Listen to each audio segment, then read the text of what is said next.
최근 가수 김호중 씨의 음주운전 뺑소니 사건 때문에 사람들이 술 이야기 참 많이 하죠. 처음에는 사람이 술을 마시고, 다음에는 술이 술을 마시고, 마지막엔 술이 사람을 마신다. 근데 요즘엔 거기서 한 발짝 더 나가서요, 처음엔 사람이 거짓말을 하고, 이어서 거짓이 거짓을 낳고, 마지막엔 그 거짓말이 사람을 집어삼킨다. 오늘 아침 조선일보의 소설가 김규나 씨가 고정 칼럼에서 한 얘기입니다. 오늘 순서 들어가겠습니다. 열심히 하겠습니다.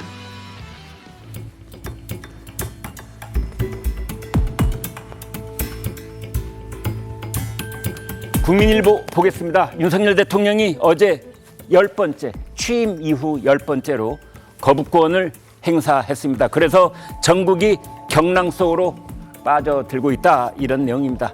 최상병 특검법 국회로 다시 돌려보냈습니다. 삼권 분립을 위반하는 등 3가지 사유를 대통령실이 제시를 했습니다. 야당에서는 대국민 전쟁을 선포하는 것이냐, 이렇게 강력 반발하고 있습니다. 다음 보겠습니다. 동아일보. 취재진 있다, 귀가 거부하던 김호중, 죄 지은 사람이 무슨 말 하겠나, 이렇게 말했다고 합니다. 사진 보시죠. 김호중 씨 검은색 야구 모자 쓰고 있습니다. 이제 경찰 조사를 받고 나오는 그 장면을 찍은 사진인데요. 김호중, 남은 조사 있으면 성실히 받을 것이다. 그런데 사진 찍히는 것은 싫다, 그런 뜻이 되겠죠. 경찰, 조직적 증거인멸, 여기에 공모 추궁을 했다 그러는데, 가령 뭐 옷을 바꿔 입는다든지, 대리 출석을 한다든지, 또는 메모리 카드를 삭제한다든지, 이런 것을 김호중 씨가 어디까지 알고 있었고 어디까지 의견을 나눴는지, 이제 그 근거가 휴대폰에도 남아있고 다른 뭐 메시지에도 남아있고 이러지 않겠습니까? 그걸 압수수색을 해서 이미 경찰이 확보하고 있기 때문에 그걸 이제 본인 입으로 실토를 받는 그런 추궁 과정이 있었지 않았느냐, 이렇게 보는 겁니다. 그런데 김호중이 경찰서 지하로 비공개 출석을 해서 논란이 되고 있습니다. 3시간 조사 이후 6시간 가까이 버티면서 나갈 때도 비공개로 나가기를 원했다는 그런 뜻이 되겠습니다. 위약금을 고려해서 서울 콘서트는 강행을 한다. 내일부터 아마 예정돼 있죠. 공연 티켓 환불 수수료 면제하기로. 이제 일부 그 티켓 대행사에서 원래는 환불할 때 30%쯤 떼고, 수수료를 떼고 이제 돈을 돌려줬는데, 이번 건은 매우 특별함으로 그럴 수가 없다. 그래서 취소하면은 전액 돌려주는 쪽으로 방향을 바꿨다고 합니다. 다음 보겠습니다. 한국일보. 동문 사진, 그러니까 같은 대학 졸업생들의, 이런 뜻입니다. 같은 대학의 같은 졸업생들 사진을 합성해서, 주로 여학생입니다. 음란물을 뿌린 서울대 졸업생들, 참 기가 막힌 얘기입니다. 30대 40대 졸업생 2명 구속 송치, 여성 동문 12명 등 무려 61명 사진으로 딥페이크 음란물 100여 건을 만들었다는 거죠.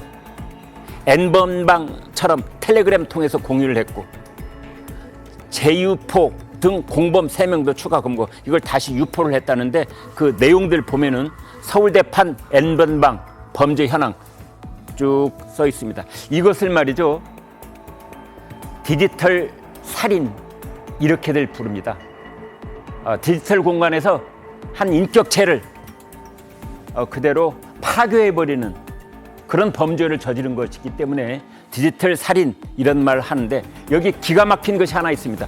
이 사람들이 이 범죄를 저지르기 시작한 것이 2021년 7월부터입니다. 그러니까 지금부터 3년 전부터 이런 범죄를 저질러 왔는데, 그래서 이 피해자들이 2021년부터 서울 서대문경찰서, 강남경찰서, 관악경찰서에 고소장을 접수했으나 당시 경찰이 피의자를 파악하지 못해 수사를 종결했다.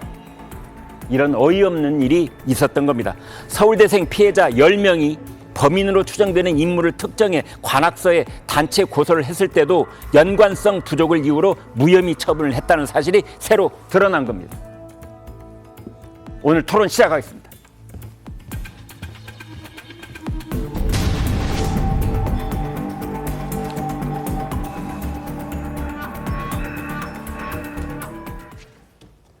출석할 때는 도둑처럼 귀가할 때는 최대한 버티다가 이제 이런 제목을 저희가 붙여봤습니다. 김호중 씨가 어제 경찰에 출석한 지 약 9시간 만에 귀가를 했습니다. 그런데 사실 경찰 조사는 3시간밖에 안 걸렸습니다. 그렇다면 김 씨는 경찰서 안에서 6시간 동안 무엇을 하느라 밤늦게 취재진 앞에 모습을 드러낸 걸까요? 어제 밤 11시 가까운 시간이었던 것 같은데 이를 두고 전례 없는 행동을 했다. 이런 평가가 나오고 있습니다. 어제 귀가 당시 김호중 씨 모습부터 보여드리겠습니다. 김호중 씨 오늘 조사에서 경찰이 어떤 말씀하셨습니까? 그다음도 뭐 죄인이 무슨 말이 필요하겠습니까? 조사 잘 받았고 또 조사 남은 조사가 또 있으면 성실히 받도록 하겠습니다. 죄 지은 사람이 뭐 말이 필요하겠습니까? 어쨌든 죄송합니다. 네. 매니저에게 대리자수 지시한 정황은 인정하시는 겁니까? 메모리 카드 증거 인멸도 같이 가담하셨었나요? 당일 쓰는데 얼마나 마신 거예요? 음주 시인 10일 만에 하셨는데 구석 염두에서 하신 건가요? 국민들에게 하실 말씀 없으세요?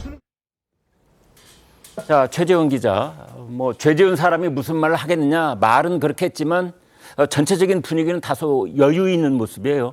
네, 맞습니다. 지금 화면만 봐도 그렇죠. 이 뺑소니 혐의로 경찰 조사를 받은 김호중 씨가 조사를 마쳤는데도 경찰서 밖을 나오지 않아서 또다시 논란이 더 불거졌습니다. 네. 김 씨가 어제 오후 2시쯤에 강남경찰서에 출석을 했는데요. 오후 4시쯤 무렵에 조사가 끝났는데도 무려 6시간 30분 동안 취재진이 철수를 하지 않으면 밖으로 나가지 않겠다. 이러면서 경찰과 줄다리기를 벌인 것으로 알려졌습니다. 이 경찰은 정문 현관으로 공개적으로 나가라 이렇게 권유했는데 김 씨 측에서 이 부분에 대해 거부를 했다고 하고요. 이 김 씨는 경찰 출석하는 당시에도 취재진을 피해서 지하 주차장으로 내려가면서 실랑이를 한 차례 벌였던 바가 있었는데 이런 부분들을 놓고 전례 드문 피의자 귀가 거부라는 평가까지도 나왔습니다. 결국 김 씨는 지금 보신 대로 밤 10시 40분쯤에 결국에 귀가에 나섰는데 포토라인 앞에 서서도 보신 것처럼 미소를 다소 띠는 표정을 보이면서 질문하는 기자의 팔을 다독이는 모습도 보이고요. 그러면서 죄인이 무슨 말이 필요하겠나 죄송하다 이러면서 다소 모순된 태도를 보여서 논란이 더 불거졌습니다. 네. 정말 죄인이라고 스스로 생각하고 있는 건지 아니면 말뿐인 건지 이제 그런 모습을 어제 귀갓길에 보였는데 지금 김호중 씨가 한 말 중에 취재진이 철수하지 않으면 밖에 나가지 않겠다라고 했는데 취재진이 철수를 하고 말고는 취재진 스스로 결정하는 겁니다. 경찰서에서 이래저래 할 수 없는 건데 뭔가 착각하고 있는 거 아닐까요? 그런데 성재준 의원께요. 자, 어제 저런 모습을 보면은 지금까지도 김호중 씨 측은 뭔가 특별한 대접을 원하고 있는 거 아닌가 이런 생각이 들어요. 아니 그러니까 지금 상황에서 김호중 씨와 그다음에 이제 뭐 변호인도 계실 텐데 네. 어떤 식으로 의논을 하고 어떤 식으로 대처해야 되는지에 대해서 전혀 지금 감을 잘 못 잡고 계신다라는 생각이 듭니다. 아까 전에 이제 그 영상을 보면서도 김호중 씨가 보여준 모습은 저게 죄책감을 느끼는 사람의 모습인지 글쎄요, 제가 봤을 때는 정치권에서도 굉장히 노련한 정치인들도 저 정도까지 여유는 못 부릴 것 같거든요. 네. 저는 개인적으로 저 장면 보면서 굉장히 좀 놀랐고 많은 지금 국민들이 느끼실 것 같아요. 제가 또 찾아보니까 김호중 씨 히트곡 중에 쏜살이라고 하는 또 노래가 있더라고요. 네. 쏜살같이 이제 그 도둑 출석을 하지를 않나. 다음에는 제가 봤을 때 이제 양파라고 하는 노래도 좀 만드셔야 될 것 같습니다. 너무 지금 까도 양파 같은 내용이 계속 나와가지고 예. 저는 살다가 저런 얘기는 처음 들어본 것 같습니다. 뭐 검찰 지금 경찰 조사를 받고 난 뒤에 조서를 좀 확인하고 이런 과정에서 좀 시간이 늦어진다. 그런 얘기는 제가 많이 들어봤는데 네. 아니 무슨 뭐 취재진이 나가지 않으면은 사라지지 않으면 내가 안 나가겠다? 도대체 지금 상황에서 저게 나올 법한 얘기겠습니까? 저는 그래서 김호중 씨가 얘기하고 있는 무슨 뭐 죄인이 무슨 말이 필요합니까? 이런 얘기도 진정성에 대해서 의심할 수밖에 없다는 말씀 드립니다. 그렇군요. 진정성을 의심할 수밖에 없다. 최병욱 국장께요. 네. 이제 정치권에서도 우리 최근에 그런 얘기 많이 했지 않습니까? 태도가 문제다. 지난 선거 치르면서도. 그렇죠. 그런데 결국은 김호중 씨도 이제 그런 부분을 시청자들이 보고 있지 않겠어요? 그래서 본인이 사실은 성실히 조사받겠다고 얘기를 했습니다. 네. 그러면 이제 성실이라고 하는 부분에 대한 일반 그 뭐 시청자분들이나 국민들이 되게 연상하는 부분이 있잖아요. 네. 그렇게 되면 본인이 뭐 경찰이 부르면 나가서 조사를 하고 조사를 받고 그다음에 뭐 성실이라는 뜻은 그다음에 또 국민들이 의문사항을 질문을 하면 거기에 또 답변을 진정성 있게 하고 뭐 이런 것들이 성실이라는 의미에 다 포함되어 있는데 네. 물론 뭐 출석하는 문제가 비공개 출석이 원칙이긴 합니다. 네. 자, 그런데 지하 주차장으로 해서 이 일반 국민들이나 기자들이 못 보는 가운데 출석을 하겠다라고 지금 본인이 고집을 해서 결국 그런 식으로 됐잖아요. 네. 뭐 여기에는 물론 경찰의 협조도 없으면 불가능하죠. 네. 그런 점도 있지만 뭐 본인이 굳이 그렇게 하겠다고 하면 적어도 성실히 조사받겠다고 하는 부분에 대한 일반 국민들의 의심, 네. 뭐 이 부분에 대한 부담은 감수를 했어야 되는 거죠. 네. 그런 점으로 본다면 그래서 이제 도둑 출석 얘기가 나오는 건데 비록 그것이 본인의 권리라고 할지라도 본인이 그동안에 해온 말들 뭐 이런 부분에 대해서 다시 한번 많은 사람들로부터 그게 정말 진정성 있는 얘기냐 하는 의심을 사기에 충분한 내용이었다 이렇게 말씀을 드립니다. 네, 그렇습니다. 말씀 주신 것처럼 유명 연예인은 분명히 말씀드리자면 공인입니다. 공인이면 공인으로서 이런 일이 불거졌을 때 감수해야 될 그 책임지는 부분이 있는 겁니다. 이제 그런데 그걸 비켜가려다가 오히려 또 논란을 키우고 있는 그런 상황입니다. 지하 주차장을 이용한 경찰 출석에 대한 강남경찰서의 설명, 이게 또 다른 논란을 낳고 있는데 특혜가 아니냐는 비난이 나오는 판에 뭐 그게 보통 있는 일이다 이런 식으로 얘기를 해서 지금 문제가 되고 있는데 그 내용 일단 들어보겠습니다.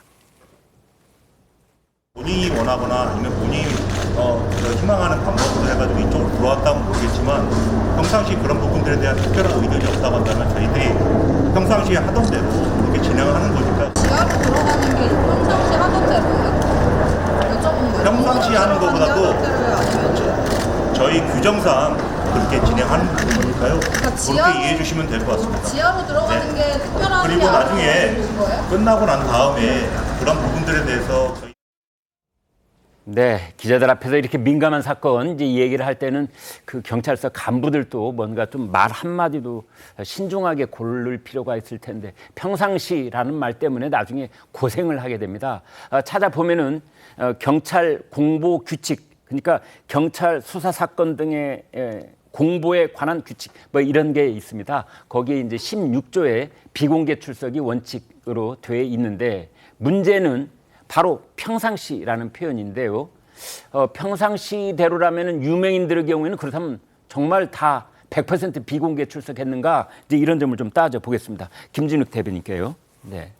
예, 평상시에 이런 일이 있었다고 한다라는 것을 갖다가 믿을 사람들이 몇 명이나 되겠습니까? 예. 특히 강남경찰서에 그동안 많은 이런 사회적 물의를 일으킨 연예인이라든지 관련된 사람들이 많이 출석을 했었는데 네. 이렇게 출석한 적이 사실 별로 없습니다. 예. 대부분 그 경찰서 입구에서 포토라인에 서서 본인이 진정으로 잘못했음을 뉘우치거나 아니면 뭐 경찰 조사를 성실히 받겠다라고 하면서 이 고개를 숙이고 들어가지 않습니까? 네. 그런데 이렇게 지하 주차장으로 몰래 들어간 게 평상시에 일반적인 일이었다라고 얘기한다면 이 사람들은 뭐 그걸 몰랐었겠습니까? 제가 볼 때는 이렇습니다. 이건 조남권 효과다 이렇게 저는 보는데요. 무슨 뜻이죠? 이제 검찰총장 직무 대행까지 했던 이 조남권 변호사를 예. 이 고액의 수임료를 줘가면서 이 선임을 했지 않습니까? 네. 이때 이유가 뭘까 매우 궁금했었는데 네. 이런 걸 대비했겠구나. 경찰서에 출석할 때도 비공개로 출석할 수 있고 네. 또 그 조사 이후에 나가는 것까지도 본인들이 시간을 알아서 해결할 수 있는 이런 상황들. 그리고 지금 조남권 효과가 하나가 더 있습니다. 네. 지금 보면 그 CCTV 블랙박스의 메모리 칩이 다 없어졌다고 얘기하는데 네. 이게 보니까 경찰이 압수수색 영장을 청구했어요. 네. 검찰한테 요청을 했더니 검찰이 수사를 지휘합니다. 네. 요거 조금 더 수사 보강해라. 그렇게 해놓고 시간을 벌었군요. 시간을 버는 셈이 되는 거죠. 그 예. 다음에 경찰이 다시 이제 보강 수사해서 요청을 하니까 그때 발급했어요. 네. 그렇다면 이 중간 과정 속에서 얼마든지 블랙박스의 메모리 칩을 네. 제거할 수 있는 그런 시간을 벌어준 거, 이것도 검찰총장 직무 대행을 했던 조남권 변호사의 힘이 작용한 거 아니냐, 이런 의심을, 합리적 의심을 해볼 수도 있지 않을까라는 생각이 들어서 저는 이것을 조남권 효과다 이렇게 말씀드리는 겁니다. 네. 조남관 변호사, 그러니까 그때 이제 윤석열 검찰총장이 갑자기 직무가 정지돼 있을 때 그때 검찰총장 직무 대행을 맡았던 사람이 이제 조남관 변호사입니다.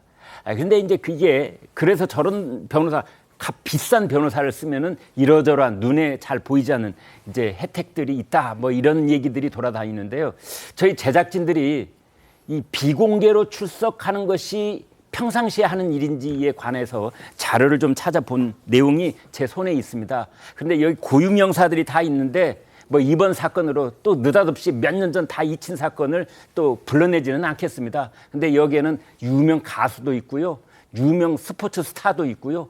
그다음에 연예 기획사 대표도 있고요. 다 있습니다. 여기 있습니다. 그 이름을 제가 거명하지 않을 뿐이고 이제 그 사람들은 다 포토라인에 서서 제대로 사진 찍고 그다음에 기자들의 질문에 대답도 하고 이제 공인이기 때문에 그랬던 거죠. 김호중 씨를 둘러싸고 벌어진 소속사 등의 조직적인 범죄 현황. 이게 논란입니다. 조직적. 특히 김 씨의 여러 혐의를 입증할 핵심 단서, 즉 스모킹건. 바로 메모리 카드가 되겠는데 이게 모두 사라졌다는 건데요. 내용 자세하게 알아봅니다. 최 기자. 네, 이 경찰이 어제 김 씨 소속사를 추가적으로 압수를 했는데요. 이 김 씨가 사고 당일날 탔던 세 대의 차량의 블랙박스가 모두 사라진 점을 확인했습니다. 김 씨는 사고 당시에 유흥주점 관계자 차량을 타고 주점으로 일단 갔고 이후에 대리기사를 불러서 집으로 귀가를 했다가 다시 본인 차량을 몰고 나가던 중에 압구정에서 밤 11시 넘어 사고를 냈죠. 그 뒤 매니저가 모는 소속사의 차량을 타고 본인 자택이 아니라 경기도 호텔로 이동을 했는데 이때 사용이 됐던 세대 차량의 블랙박스가 모두 동시에 사라진 흔적을 발견한 겁니다. 이 블랙박스는 당시 행적과 자칫 그 차량에 탑승하고 있던 사람들 간의 대화까지도 확보를 할 수 있는 이른바 스모킹건인데 의도적으로 조직적으로 은폐하거나 삭제했을 가능성에도 무게가 실리고 있습니다. 그렇군요. 정황 증거는 지금 한두 가지가 나온 것이 아닌데요. 결국은 이제 조직적인 증거인멸. 왜냐? 블랙박스가 3개나 사라졌기 때문에 이런 얘기입니다. 여선웅 행정관께요. 자, 그렇다면은 이제 조직적인 부분이 몇 가지가 더 늘어나는 셈이에요. 대리 출석도 조직적, 증거인멸도 조직적 이렇게 봐야 되는 겁니까? 맞습니다. 그러니까 증거인멸 같은 경우에는 소속사가 인정을 이미 했어요. 네. 그러니까 이제 그 증거인멸 교사만 이제 남은 거거든요. 그렇고 이제 뭐 블랙박스 뭐 메모리 카드 같은 경우에는 지금 음주 차량 없어진 거는 이해할 수 있잖아요. 네. 왜 없어졌는지. 예. 근데 그날 김호중 씨가 탔던 차량 모두, 그러니까 차량을 이제 총 3대를 탔는데 네. 2대의 메모리 카드도 없어졌어요. 방금 최지원 기자가 이야기한 것처럼 거기서 이제 뭐 그 차량 안에서 음주를 확인할 수 있는 그런 정황들이 아마 녹화되거나 기록될 수 있거든요. 네. 그런 것들을 같이 없앤 거는 이거는 뭐 조직적인 은폐는 맞고 네. 이거는 이거는 이제 굉장히 치밀했다 이렇게 볼 수 있을 것 같습니다. 네. 그러니까 이제 김호중 씨가 뭐 예를 들면은 이 증거 인멸뿐만 아니라 굉장히 이 모든 사안에 대해서 계획적이고 치밀했다 이거를 확인할 수 있는 게, 그러니까 운전자 바꿔치기를 했는데 보통이면 그냥 운전자 바꿔치기 인정할 수 있는데 옷까지 바꿔줘요. 네. 그리고 그 김호중 씨가 이제 그 매니저랑 사고 이후에 매니저랑 편의점에서 술을 사는 장면을 CCTV에 찍혔거든요. 네. 이것도 지금 법조계에서는 이거는 음주 이후에 네. 이거는 사고 이후에 내가 술을 마신다는 것을 보여주기 위해서 일부러 찍힌 것이다. 이런 이야기가 나오고 있거든요. 보여주려고 일부러. 네. 그렇기 때문에 지금 김호중 씨는 뭐 이거 블랙박스 메모리 카드 뭐 이거 훼손 인멸뿐만 아니라 지금 거짓 정황들이 그리고 거짓말들이 계속 나오고 있다 이렇게 보시면 될 것 같습니다. 네. 지금 말씀 중에 높아심에서 가령 음주운전 차량 그 백색 SUV 거기에 이제 메모리 카드가 없어진 걸 이해할 수 있다. 또 옷 바꿔 입은 걸 인정할 수 있다. 이 말씀은요. 그 범죄의 의도를 알아낼 수 있다. 이제 이런 뜻으로 저희가 해석을 하겠습니다. 김호중 씨 측이 벌인 이 대담한 일. 정말 확인된 것만 해도 한두 가지가 지금 아니고 계속 쌓여가고 있는데 그런데 김호중 씨 측은 무엇을 믿고 이렇게까지 대담한 일들을 벌인 걸까요? 혹시 아까 말씀 주신 것처럼 한때 검찰 최고위직에 올랐던 전관 출신의 담당 변호인을 철석하지 믿고 있는 건 아닐까요? 관련 영상 보시겠습니다. 사실관계를 모두 인정을 했고 마신 술의 종류, 양 구체적으로 다 말씀을 드렸습니다. 한순간의 거짓으로 국민들을 이렇게 화나게 했고 뒤늦게라도 시인하고 국민들한테 용서를 구하고 있습니다. 이거 꼼수 출석 아니냐 이런 말도 있는데요. 어떻게 생각하십니까? 규정상 경찰청 공보규칙 16조를 보시면 비공개가 원칙입니다. 국민들한테 직접 사과를 하고 고개를 숙이는 게 마땅하나 본인의 아직 사정이 여의치 않은가 봅니다. 네, 조남관 변호사가 공보규칙 제16조를 얘기했기 때문에 제가 그걸 여기 프린트해서 왔습니다. 16조 항목 중에 조남관 변호사는 절반만 얘기한 겁니다. 지금 얘기한 비공개 원칙 뒷부분에는 불가피한 경우가 또 나와 있습니다. 네, 그럴 때는 경찰서에서도 이제 공개가 될 수 있다라는 뭐 그런 단서 조항이 또 있기는 있습니다. 자, 이제는 그 다음 단계를 알아봐야 되는 이제 그런 순서입니다. 술의 종류. 같은 시간 비슷한 이 분량의 술을 마시더라도 알코올 도수에 따라서 그 음주의 그 이 알코올 혈액 알코올 농도는 천양지차가 될 수 있거든요.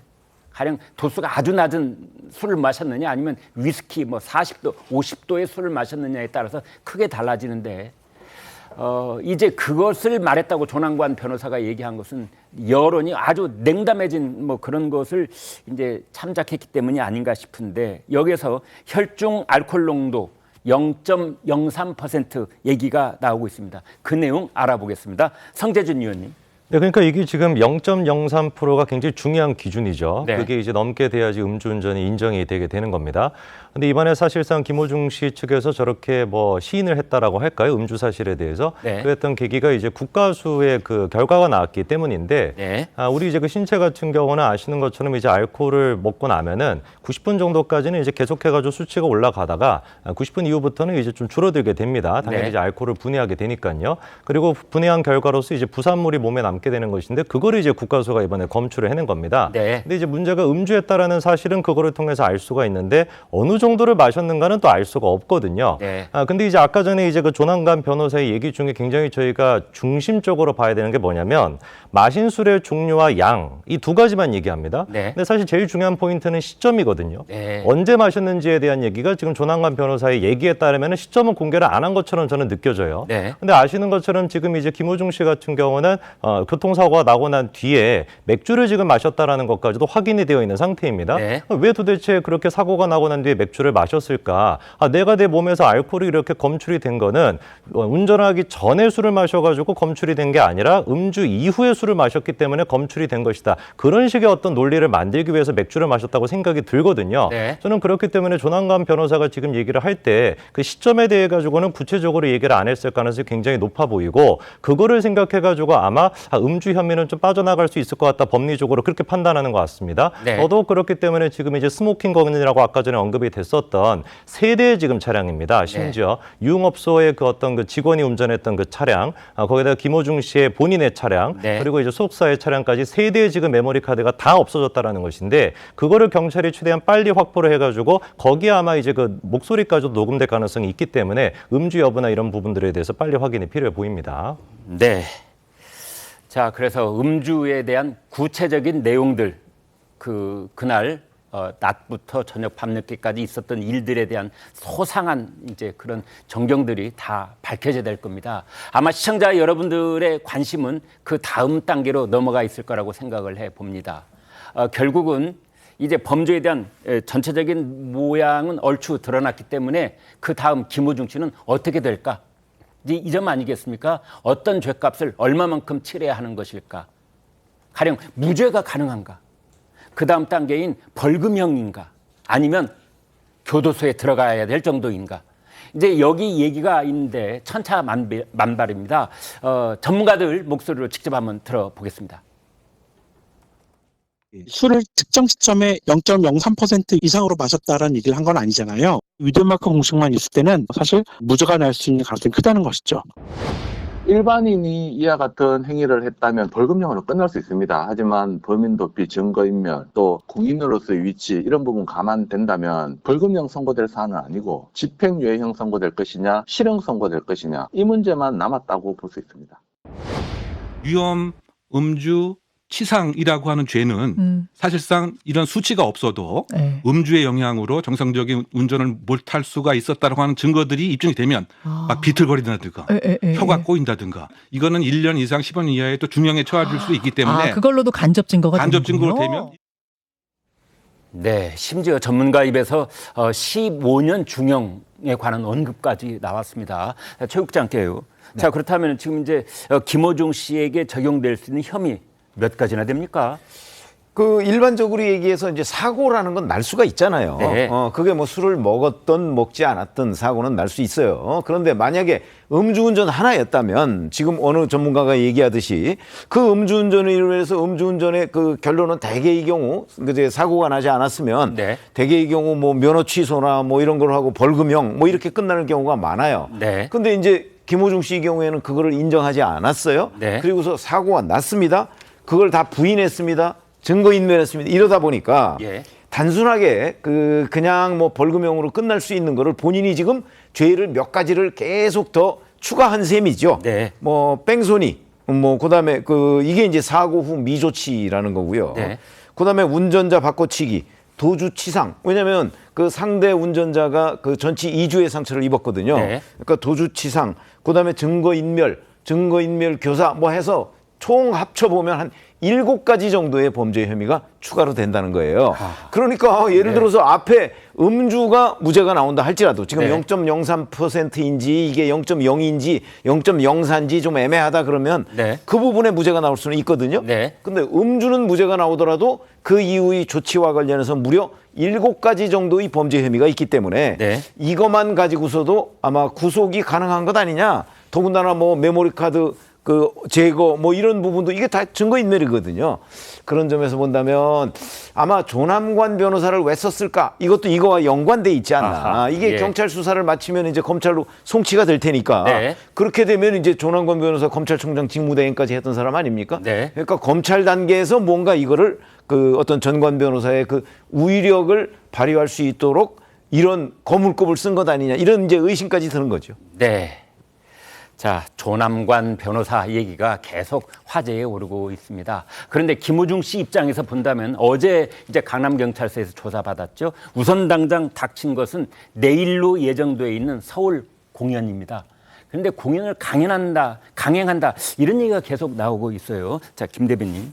예, 지금 상황으로 보면은 아직 취소하겠다, 뭐 참여하지 않겠다 이런 얘기를 하지 않는 걸로 봐서는 네. 강행하는 것 같습니다. 그리고 이 상황들에 있어서 또 팬들도 또 다양한 반응을 보여주고 있어요. 2가지 반응이 나오는데 하나는 이 팬을 기망한 거다, 이런 네. 팬심을 기망할 수 있냐라고 하면서 이 환불 취소 수수료를 없앤다고 하니까 수천 장의 그 예매 티켓이 예. 다시 환불되는 이런 상황도 생겼고요. 네. 또 이걸 갖다가 또 우리가 지켜줄게라고 하면서 그 표를 대신 사주는 또 팬심까지 생겼습니다. 네. 이런 모습을 보고 또 김호중 씨가 출연료 개런티를 받지 않고 출연하겠다라고 얘기하는데 이게 정말로 반성하는 사람의 자세가 맞는지 네. 참 답답할 뿐이고요. 진짜 반성한다면 본인이 저질러 놓은 사건에 대해서 본인이 진심으로 팬들 앞에 나서서 반성하는 모습 보여주고 이번 공연은 취소하는 것이 맞다. 저는 이렇게 생각합니다. 네. 가수 김호중 씨의 음주운전 뺑소니 사건은 이번 주 내내 현재 진행형일 것 같습니다. 이번에는 오늘 아침 신문 중에서 정치면만 따로 모았습니다. 보여드리겠습니다.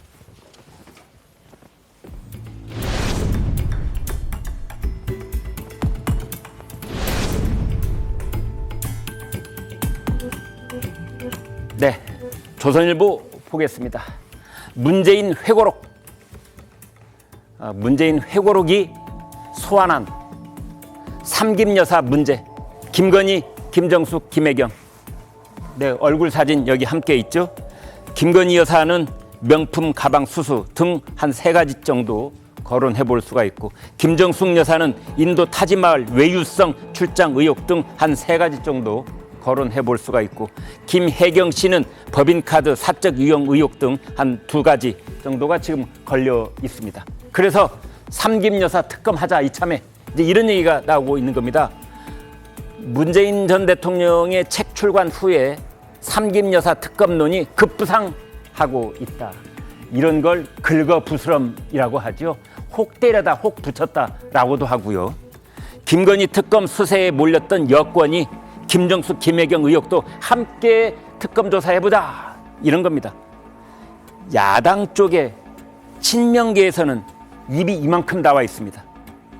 김정숙 방어 언급 자제하고 불똥이 대표 부인한테 튈까 이제 전전긍긍하는 그런 모습도 있는데요. 김혜경 씨에게 불똥이 튀자 불편한 기류가 이제 여색하다 이제 이런 거죠. 그러니까 친명계 쪽에서는 문재인 전 대통령 매우 원망스러울 가능성이 있는 겁니다. 김건희 여사 우크라이나 아이들 이제 전시에 어제 관람을 했습니다. 올해 처음으로 대통령 없이 혼자서 단독으로 일정을 소화했습니다. 네, 다음 보겠습니다. 동아일보. 여당 쪽에서 이제 이탈표가 나올 가능성이 있습니다. 거부권 재투표를 두고서 말이죠. 안철수 의원, 김웅 의원, 그리고 유이동 의원까지 최상병 특검 찬성한다. 이렇게 돼 있거든요. 그래서 지금 여당 쪽에서는 표 단속 비상이 걸려 있다. 5월 28일 제21대 국회 마지막 본회의가 열리는 날, 이 거부권이 행사된 최상병 특검법을 표결을 다시 하는데 그때 국민의힘에서 17표가 빠져나가면 가결이 되는 겁니다. 그때는 비밀 투표를 하기 때문에 일부 낙선자들, 낙천자들 소신대로 투표하겠어 이런 얘기가 지금 스멀스멀 나오고 있는 겁니다. 지도부에서는 해외 출장까지 만류하면서 팔을 걷어붙이고 표단속을 하고 있습니다. 22대로 넘어가게 되면 가령 이번에 거부권이 이제 그대로 관철이 돼서 28일 날 재표결에서 부결이 되면 지금 더불어민주당은 6월 제22대 대선 때 첫 번째 법안으로 이걸 내겠다 지금 그렇게 벼르고 있는데 그때는 17표가 아니라 8표만 저쪽으로 넘어가도 거부권이 무력화된다 이런 내용입니다. 서울신문입니다. 여권 잠룡 한동훈, 오세훈, 유승민 이 세 사람 직구로 치고받았다. 야구 얘기가 아니고요. 직접 구입의 준말인 직구로 치고받았다 이런 겁니다. 사진 나와 있죠. 한동훈, 오세훈, 유승민. 윤석열 정부의 정책 혼선을 이제 두고 공방을 벌인 셈인데 오세훈 서울시장이 한동훈 위원장한테 처신의 아쉬움이 남아있다 이렇게 지적을 하자 한동훈 위원장이 의견 제시일 뿐이다 이런 말을 했고 유승민 전 의원은 억지로 까는 것 뭐 이런 준말이랍니다. 그런 심부 아니냐 이렇게 또 거기에 받아쳤습니다. 자, 이런 내용인데요. 이걸 긍정적으로 볼 수도 있고 부정적으로 볼 수도 있고 뭐 양면이 있는 것 같습니다. 토론 이어가겠습니다.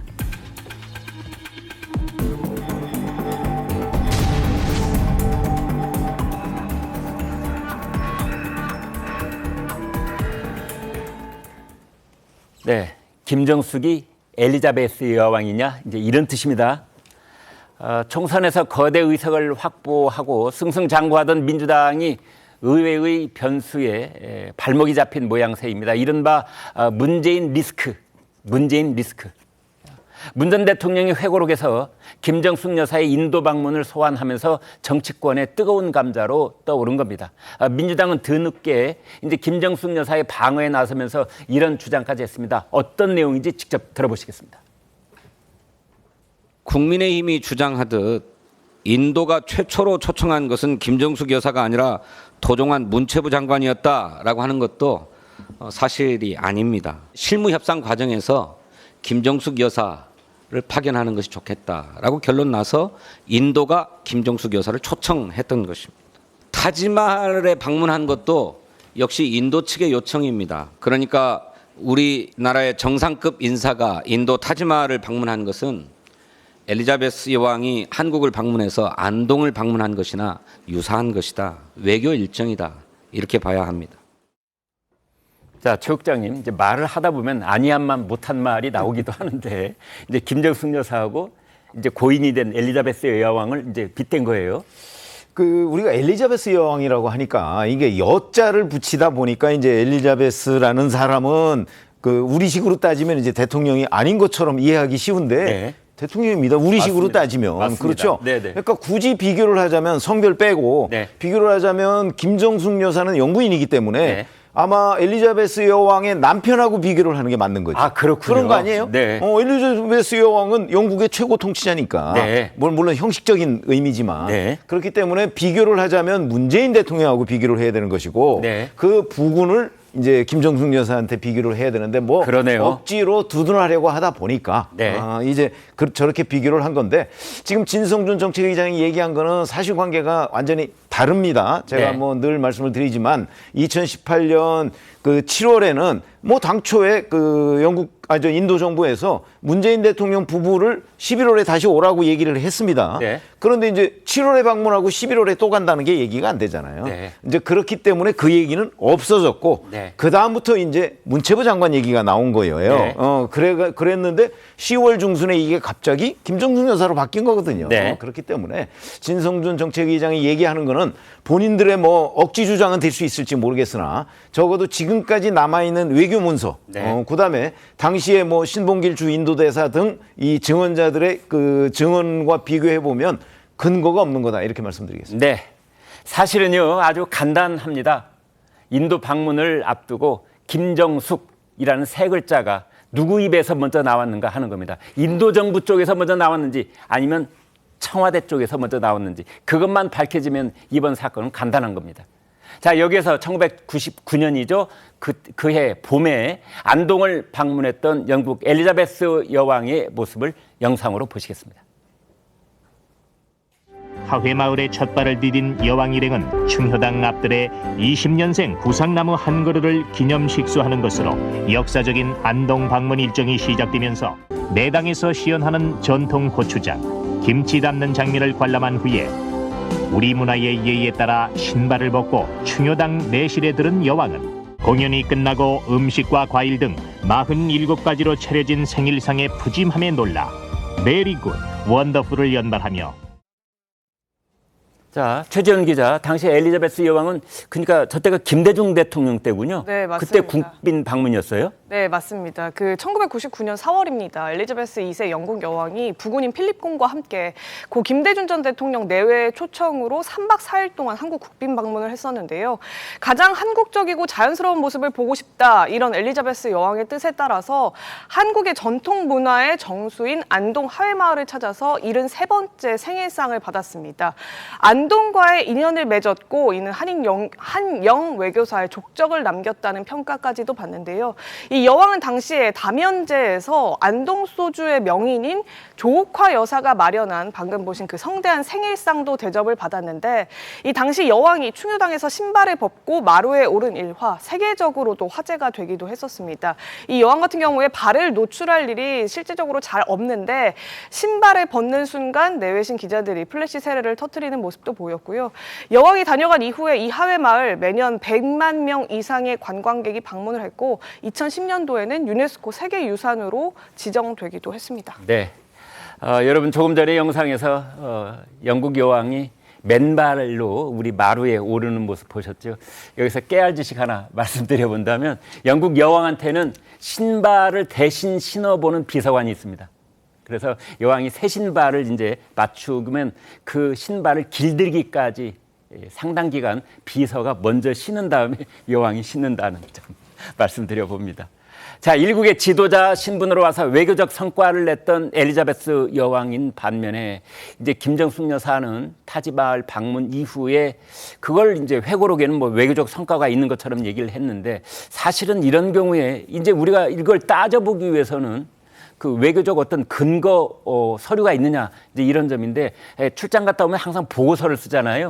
근데 그 보고서에 이런 내용이 없다는 부분인데 김진욱 대변인께 결국은 이제 문재인 대통령이 뭐 그걸 책에 써가지고 이게 다시 얘기가 되고 있는데 그런 근거가 좀 부족한 것 같아요. 물론 이제 지금 김정숙 여사의 인도 방문하고 네. 이 엘리자베스 여왕의 방문을 동일시할 수 있느냐 이런 비판이 있을 수 있습니다. 네. 그런데 지금 김정숙 여사가 인도에 방문한 것은 네. 저 타지마할만 가기 위해 간 게 아니에요. 맞습니다. 인도 전체 일정 중에 아주 마지막 일정 중에 하나였고 네. 전체 일정 중에 모디 총리와 2번을 만났습니다. 네. 그리고 모디 총리가 이 2번의 만남을 본인의 트윗에다가 올리면서 적극적으로 홍보했고 예. 그 트윗에는 이렇게 적혀 있습니다. 김정숙 여사가 왔습니다. 그리고 김정숙 여사가 우리의 전통 의상까지 입고 이 행사에 참석해줘서 우리 국민을 대표해서 너무나 감사합니다. 이런 표현까지 트윗에다 올렸거든요. 네. 그렇다면 이런 것들을 보면 이 김정숙 여사의 인도 방문이 네. 단순한 개인적 차원이 아니라 네. 우리 국가의 어떤 국익을 위한 그 한 인도의 우호 관계를 증진시키고 협력하기 위한 그런 노력이 있었다라는 것도 인정을 해야 된다라는 말씀을 좀 드리고 싶고요. 네. 김건희 여사 얘기를 또 안 했었는데 작년에 리투아니아에 가셔가지고 16명의 수행원과 함께 명품 매장에 방문한 거 이거 기록에 남아 있습니까? 그럼 이걸 통해 가지고 어떤 외교적 이익을 찾아왔는지 이런 부분들까지 저희가 말씀드리는 것 자체가 구차하다. 그렇기 때문에 이 문제를 갖다가 왜 이렇게 문제 삼는지 저는 이해할 수 없다. 이런 말씀까지 곁들여서 드려봅니다. 알겠습니다. 더불어민주당의 대변인을 지내신 출연자께서 주신 말씀이었는데요. 자, 국민의힘은 이 말씀하고 좀 반대쪽의 그런 얘기를 지금 이어가고 있는 중입니다. 문재인 전 대통령의 셀프 초청이었다. 그래서 김정숙 여사가 4억 원 가까운 그런 세금으로 관광을 했다. 이제 이런 공세 수위를 높이는 발언이 이어지고 있는데 일단 그 영상 좀 보시겠습니다. 영부인의 혈세 관광에 대한 국민 여론을 의식해 뻔히 드러날 거짓말을 한 것입니다. 당시 다른 관광객의 출입 통제가 이루어졌다고 합니다. 누가 봐도 황후 특혜입니다. 4억 가까운 혈세를 들여 인도를 방문했지만 뚜렷한 외교적 성과는 단독 사진 한 장뿐이었습니다. 그런데 실제 이 사건의 그 굳이 주범을 따지자면은 김정숙 여사가 아니라 문재인 대통령이신 거예요. 예. 국고손실죄의 주체는 그 회계 집행을 하는 실무 책임자나 당사자입니다. 그렇죠. 알겠습니다. 이 부분은 문재인 대통령에 대한 수사가 먼저 시작돼야 되는 겁니다. 그러나 이 지금 수사가 여의치 않다라고 하면 예. 사실은 이 갔다 온 주체는 김정숙 여사거든요. 예. 김정숙 특검으로 해서 자, 성재준 의원께요. 그러니까 이제 그 김정숙 여사의 타지마할 방문 이제 그 부분하고 연관지어서 이제 국고 손실죄를 물어야 된다. 그렇다면은 김정숙 여사보다는 이제 문재인 전 대통령이 주범 아니냐 이런 말까지 했어요. 어떻게 들으셨습니까? 아무래도 이제 그 김정숙 여사가 당시 이제 그 영부인 신분 아니었습니까? 예. 근데 영부인 신분으로서 만약에 어떤 그 외교, 정상 외교에 대해 가지고 그 과정에 영향을 끼쳤다라고 한다면 이거는 진짜 심각한 문제가 되는 것이죠. 만약에 문재인 전 대통령이 그게 없었다라고 한다면 오히려 이것이야말로 그 국정농단 같이 될 수 있는 거 아니겠습니까? 네. 그러다 보니까 아까 전에 이제 저런 얘기도 나왔던 것 같은데 사실 이 문제 같은 경우는 그 민주당 쪽에서는 왜 자꾸 이거를 붉게 자꾸 만들어내고 계속해가지고 이슈를 만드냐라고 하는데 원인 자체가 문재인 전 대통령이 회고록을 쓰신 거예요. 그러니까 네. 회고록을 쓰셔가지고 출간이 됐기 때문에 그거에 대해서 지금 논란이 되고 있는 거다 보니까 국민의힘이 무슨 물타기를 한다라는 지적은 좀 맞지 않을 것 같고요. 이번에 지금 회고록의 그 제목을 보니까 변방에서 중심으로 이렇게 돼 있더라고요. 네. 그런데 왜 어디서 변방에 계셨는지도 잘 모르겠지만 왜 다시 또 중심으로 오겠다라는 것인지도 잘 이해가 안 되고 오히려 지금 보니까 특검의 중심으로 지금 들어가는 느낌까지도 듭니다. 몇 가지를 저희가 좀 짚어봐야 되는 것이 문재인 전 대통령 회고록에 보니까 첫 단독 외교다 이렇게 이제 표현이 있습니다. 네. 근데 그거에 대해 가지고 친히 이제 또 문재인 정부 당시에 국정원장을 맡으셨던 박지원 전 원장께서 예. 첫 단독 외교가 아니라고 반박까지도 해주셨죠, 그렇죠? 예. 근데 가만히 보니까 이게 첫 단독 외교가 아니라 첫 영부인 외교 예산은 맞았던 것 같아요. 영부인을 위해 가지고 외교 예산이 이렇게 짜였던 것이 없다라는 겁니다, 지금. 네. 자, 그러면 우리가 생각해봐야 되는 게 원래 같으면 어떻게 하는 것이냐? 정상 및 총리 외교 이걸로 이제 따로 예산안이 편성이 됩니다. 근데 이번 경우 같은 경우는 그 해당이 안 되다 보니까 어떻게 한 겁니까? 3일 만에 예비비를 갖다가 통과시켜가지고 만들어낸 거거든요. 네. 근데 2017년도부터 시작해서 2021년도까지 이렇게 급박하게 3일 내에 예비비가 통과가 된 건수가 뭐가 있을까? 30건이 있는데 모든 건수가 대부분이 코로나 아니면 재해와 관련된 거였습니다. 네. 그런데 지금 김정숙 여사에 대해 가지고만 예비비가 이런 식으로 편성이 됐다? 우리가 입장을 바꿔가지고 만약에 코로나 예산이나 이런 것들이 김건희 여사가 어떤 특정 그 장소를 가는 데 위해 가지고 예비비로 편성이 됐다. 어떻게 됐겠습니까? 국가가 뒤집어도 진작에 뒤집어졌겠죠. 네. 저는 그래서 아까 전에 뭐 엘리자베스 여왕에 대한 얘기도 나왔습니다만 참고로 영국 그 전 이제 총리였던 보리스 총리 같은 경우는 코로나 시국 동안에 파티를 사적으로 열었다라는 것 때문에 거의 탄핵을 당했었습니다. 네. 그 경우를 생각해 본다면 과연 민주당이 지금 할 말이 있을까라고 좀 지적하고 싶습니다. 네. 아무튼 그 당시에 이제 김정숙 여사가 그 인도를 방문할 당시에 전체적인 그 수행단이 한 40명 가까이 됐는데요. 그 중에 27명이 청와대 사람들이었습니다. 청와대 참모들 13명, 그 다음에 경호원들이 또 14명, 그래서 27명이 가외로 함께 동행을 한 그런 부분도 있습니다. 문재인 전 대통령의 책은 회고록이 아니라 그거 자백이다. 이런 주장이 이제 국민의힘 쪽에서 나왔는데 이것에 대해서 민주당 고민정 의원은 마타도어다. 뭐 이렇게 반박을 했습니다. 들어보시겠습니다. 어제 이제 배현진 의원이 문재인 전 대통령의 책은 회고록이 아니라 자백이다. 문재인 전 대통령이 주범, 김정숙 여사는 공범. 이렇게 수사를 받아야 된다고 얘기를 했는데 대응할 가치가 없는 마타도어라고 생각합니다. 설령 영부인께서 머리 좀 식히러 간다고 치더라도 단독으로 총리가 만나주겠습니까? 외교부 라인을 이렇게 컨트롤 타워 역할을 하는 곳이 안보실이거든요. 안보실장이 장호진 안보실장인데 이분이 외교부 차관 출신입니다. 이 사실에 대해서 뭔가 윗선에서의 개입을 하거나 지시를 내린 것이 아닌가라는 의혹이 자꾸 드는다는 생각이 들고. 네. 최국장께요. 이제 저런 공방이 오고 가면은 이제 일이 굉장히 복잡해져 가지고 제대로 따라가기가 힘들 때도 있는데 자, 이번 사안의 어떤 핵심 본질은 뭐라고 봐야 됩니까? 그러니까 한국과 인도 사이에 예. 이제 허황우 관련 행사, 네. 이 행사에 누구를 참석시킬 것이냐 하는 문제를 가지고 2018년 7월부터 11월까지 네. 실제 이제 김정숙 여사가 방문한 게 11월 4일입니다. 네. 그러니까 그때까지 여러 논의가 있었을 거 아니에요. 네. 그런데 그 10월 중순까지는 계속해서 도종환 문체부 장관의 방문을 가지고 논의가 있었어요. 네. 그러다가 갑자기 우리 정부에서 먼저 네. 김정숙 여사를 검토하기 시작했다는 게 바로 신봉길 당시 주 인도 대사의 증언입니다. 네. 그러면 11월 중순까지는 계속 도종환 문체부 장관 얘기만 하다가 네. 왜 김정숙 여사로 이 방문단의 단장이 바뀌었느냐? 네. 그게 이제 김정숙 여사가 타지마할을 한번 보고 싶다는 것 때문에 그렇게 된 것 아니겠는가? 네. 이런 게 지금 핵심 요지입니다. 네. 그러니까 왜 그렇게 바뀌었느냐가 요지지.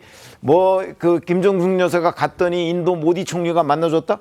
그야 당연하죠. 저는 당연하다고 생각하는 이유가 인도에서는 도종환 문체부 장관 정도가 올 거라고 생각해서 이 여러 가지의 그 어떤 외교 일정을 짜놨는데 네. 한국의 대통령 영부인이 온다고 하니까 네. 그 여러 가지의 의전 레벨을 올려야 될 거 아니겠습니까? 네. 그러니까 당연히 기분이 좋아지죠. 인도에서는. 네. 그런 것인데 그게 마치 뭐 인도에서 요청해서 김정숙 여사가 간 것처럼 그거는 그 뒤에 김정숙 여사가 먼저 인도에 가겠다고 해서 인도 측에 요청을 해서 모디 총리가 초청장을 보낸 것이지 처음부터 인도가 원했던 것이 아니다. 이거는 뭐 다 외교 기록에 다 남아 있습니다. 네. 자, 이런 상황인데 이번 일이 묘하게 정치권에 아주 여러 갈래의 파장을 낳고 있습니다. 여야 관계 그리고 야당 내부에서의 또 관계들이 복잡하게 얽히고 있는 건데요. 우리가 흔히 긁어 부스럼 만든다. 이번 경우에 딱 맞는다. 이제 이런 겁니다. 민주당 의원들, 특히 이제 친명계 의원들이 봤을 때 문재인 전 대통령의 논란을 보는 심경이 이제 여러 가지로 복잡해졌다. 이런 뜻입니다. 반면에 여권에서는 문재인 전 대통령이 지금 윤석열 대통령을 도와주는 것 아니냐? 윤석열 정부의 도우미가 아니냐? 이런 말까지 나온다는 거예요. 그 내용 살펴보겠습니다. 최재원 기자. 지금 그런 얘기들을 국민의힘 중진 의원들 사이에서 하고 있는데요. 네. 김건희 여사를 향한 야권의 특검 공세를 방어하느라 그동안 여당이 무척 바빴는데 이 수세에서 공세로 전환하는 계기가 바로 이 이슈가 됐다 이런 겁니다. 김정숙, 김건희 여사의 이재명 대표 부인인 김혜경 여사까지 묶어서 이른바 삼김 특검을 하자 이렇게 공세를 하고 나선 건데요. 이 배현진 국민의힘 의원도 문재인 전 대통령이 까마득하게 잊고 있었던 아내의 국고 손실과 또 직권 남용에 대한 주범 또 공범 관계를 자백한 꼴이다. 아까 들으셨듯이 그런 주장을 내놨는데 이에 대해서 여권 관계자는 움츠리던 정부 여당을 참호에서 뛰쳐나오게 한 1등 공신이 바로 문재인 전 대통령이다. 이렇게 꼬집기도 했습니다. 지난 40총선에서 그 문재인 전 대통령이 부산 경남 지역을 특별하게 이제 각별하게 지원 유세를 했었잖아요. 네. 그런데 그 문 전 대통령이 방문했던 지원 유세 지역마다 민주당이 참패를 했다. 이런 얘기들도 나오면서 문 전 대통령에게 과오가 있다. 이런 여론들이 민주당 내부에서조차 나오던 분위기였는데 지난 총선 결과에 이어서 이번에 굳이 이런 자서전을 내므로써 여권의 공세 수위를 공세 계기를 만들어준 측면이 있지 않느냐 이런 식의 지적들이 지금 나오고 있습니다. 네.